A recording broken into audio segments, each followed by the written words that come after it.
Catching up with Tom Petersen, Exira EHK girls coach, after his team's big lopsided win over Cam on Friday night. Coach, Caleb and I were talking here about 2.5 minutes left in the first quarter. 9-8, you called timeout, went on a 20-1 run to end the first half. Take us through that timeout. Very lackadaisical and unfocused is one of the things that we had talked about, to be honest with you.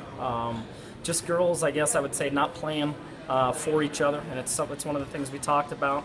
50-50 balls, we weren't getting those either. Anytime there's a loose ball on the floor, it's anybody's. And, just not playing up to our abilities is one of the things that I noticed, I guess. And, we played better. We didn't play good, but we played better than what we did to start the game. What was the defensive game plan? You held them to 1 point in the second quarter and only one field goal for most of the third.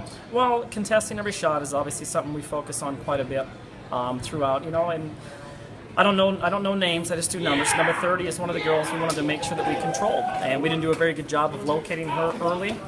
We did a better job of that as the game went on, but we're still giving them too many open looks, and we just talked about that, and just making sure our girls know left from right.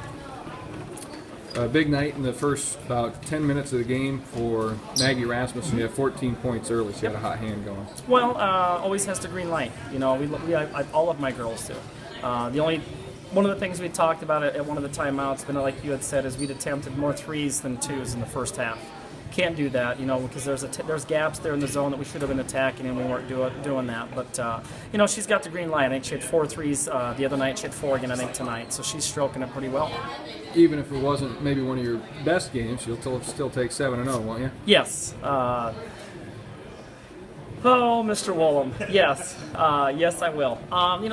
They're still playing okay. Tonight was probably the poorest we've played all year, but we're off to a good start. We want to be we're in a good position going into tomorrow night's game with Coon Rapids Bayard. So I think that our girls will be a little bit more mentally focused tomorrow. Caleb?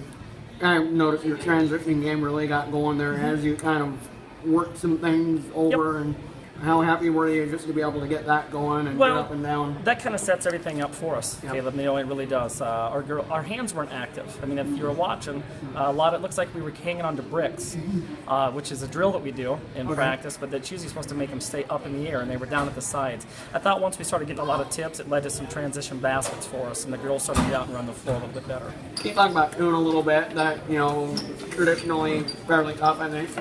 Yeah, I don't know a lot about them. It's something I said to Bennett, and I said it to you. I'm more focused and worried about what our girls need to do to improve.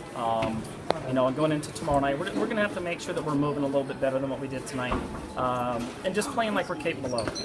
Like I said, I thought that we didn't come out real focused tonight, but it's a long week, and I think a lot of them have Christmas vacation on their brain, but they better not for another at least 36 hours.